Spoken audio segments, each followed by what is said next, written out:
Olá, meu amigo, minha amiga, estamos de volta com mais um Portal do José, nesse sabadão que, se nós pudéssemos utilizar uma única palavra para sintetizar o clima, o ambiente que nós estamos vivendo aqui no Brasil, eu diria que essa palavra é a expectativa. Isso porque, gente, desde que o mundo é mundo, que os povos começaram a se organizar em sociedades, começaram a criar estruturas que são denominadas hoje como estados, o homem abriu mão de fazer justiça com as próprias mãos. Ele delegou a essa entidade, o Estado, o monopólio da justiça, o monopólio da força, o monopólio de se determinar prisões e uma série de medidas contra pessoas que praticam delitos que não se formatam aquilo que uma sociedade estabelece como conjunto de leis, né? Bom, a expectativa ela tem essa dupla face. Existe a expectativa de quem sofreu a lesão, de quem foi atingido por uma outra pessoa, um outro grupo, e existe a expectativa de quem já foi apanhado e está aguardando julgamento e sabe que a sanção pode ser muito dura. Então, no nosso país hoje nós estamos vendo isso.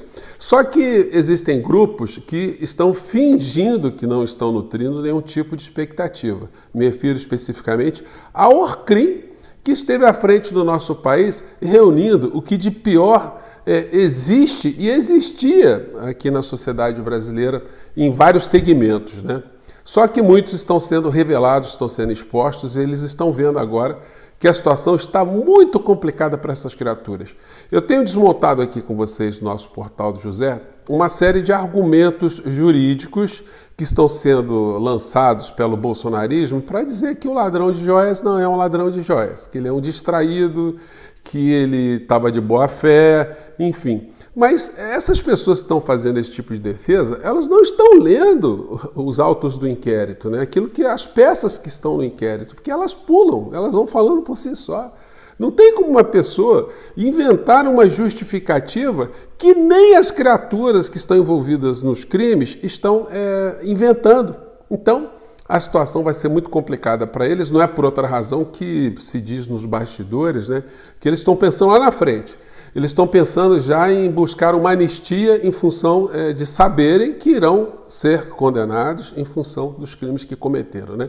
Eu vou desmontar aqui com vocês mais alguns argumentos, né, para botar uma pá de cal em cima dessa história toda e mostrar como é que tem gente que fez faculdade de Direito, foi para a Polícia Federal, enfim, e que não leu porcaria nenhuma, mas está querendo colocar a mão no fogo ali para defender os membros dessa Orcrim, né? Bom, antes de mais nada, é sempre muito importante convidar você que está chegando agora ao nosso portal, ainda não nos conhecia, para que você, em primeiro lugar, se inscreva aqui conosco, que conheça também os nossos outros vídeos, compartilhe, dê seu joinha, seu comentário, enfim. E se puder, se inscreva aqui também no nosso clube de membros, tá legal? Você que é muito bem-vindo e muito bem-vindo. Gente, olha, eles estão procurando aí mostrar que não estão muito preocupados com essa história, né? Mas, enfim, é mesmo a preocupação que um condenado que esteja no corredor da morte, em países que têm a pena capital, né, de ele dar uma entrevista dizendo que está despreocupado, está relaxado, enfim. Uma ova, né? A situação ali é uma situação tenebrosa para quem está aguardando apenas o momento final, né? O momento fatal, né? A figura do inelegível, ele continua circulando para um lado e para o outro e continua angariando ainda grupelhos ao seu redor. Isso só tem uma explicação, né? Para você que analisa racionalmente tudo o que acontece, que aconteceu no Brasil, muitas vezes você tem dificuldade de entender o que leva pessoas a se identificarem com a figura de um criminoso, como esse que nós tivemos à frente do nosso país. A nossa expectativa é muito grande, porque nós vimos tudo aquilo que aconteceu desde o primeiro minuto, desde o período da campanha de 2018, e desde os desmandos que foram feitos aqui no nosso país, culminando com a tragédia, né, com o genocídio que nós passamos aqui na época da pandemia. Então muitas pessoas ficam assim, como é que essa figura ainda está circulando por aí? Como é que ele não está preso? Como é que a Orcrim não está presa? Gente, é porque sempre houve uma proteção. Muita gente não consegue entender essa linha de argumento que eu jogo aqui para vocês todos os dias.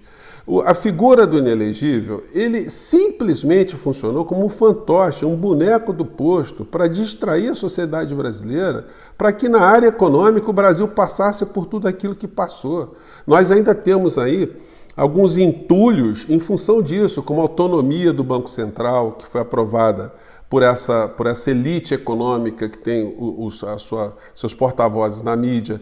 Nós temos a fatiamento da Petrobras, a entrega de ativos da Petrobras, a política de preços da Petrobras, a divisão de dividendos da Petrobras, a privatização da Eletrobras, o marco de saneamento básico aqui no nosso país, que simplesmente dinamitou as empresas públicas de energia, de águas e esgotos aqui no nosso país, a reforma da Previdência, que tirou o seu direito de se aposentar com dignidade lá na frente, a reforma trabalhista, que tirou direitos sociais, direitos trabalhistas do trabalhador brasileiro, provocando essa onda de terceirizações e uberizações aqui no nosso país.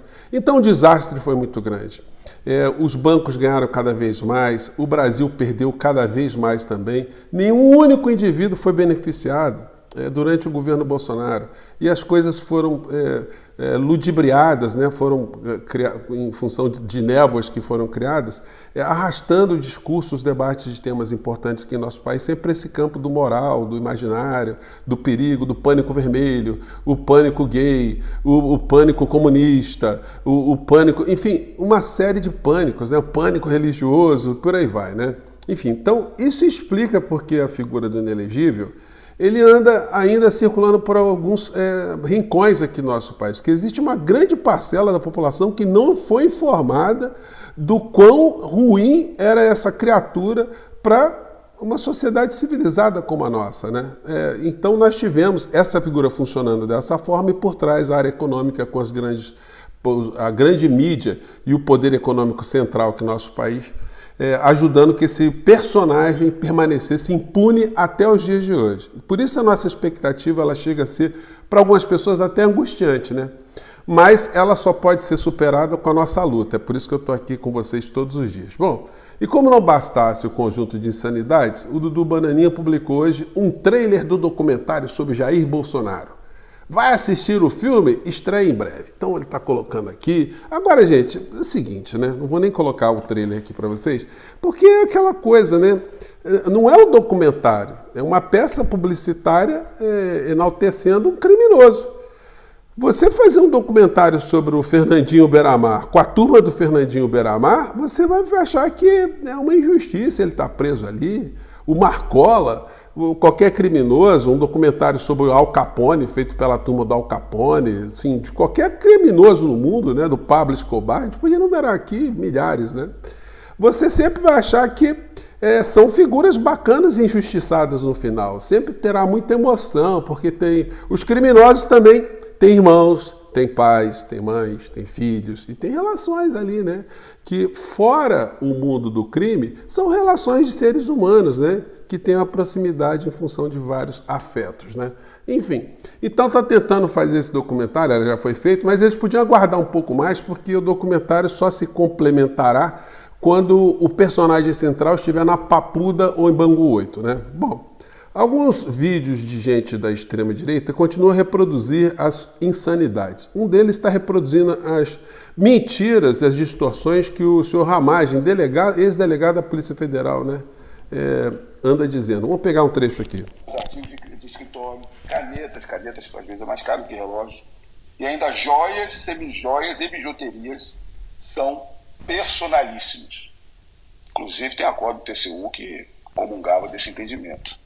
Claramente não há como imputar qualquer irregularidade, ou ainda não há qualquer vontade de praticar ilícito, ou consciência de prática de um delito, que é fundamental.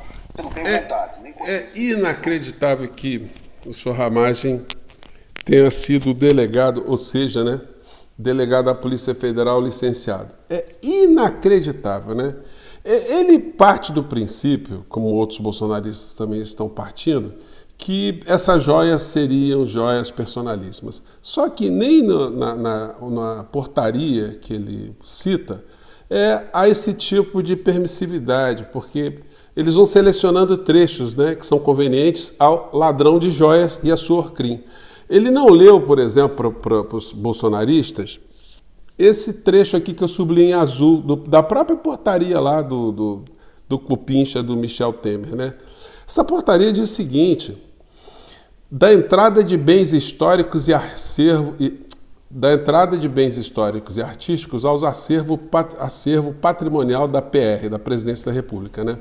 Artigo 7º. A transmissão de bens para acervo patrimonial da Presidência da República, por qualquer forma, em caráter definitivo ou temporário, exige a manifestação prévia de conveniência e de oportunidade da Comissão de Curadoria. Parágrafo único.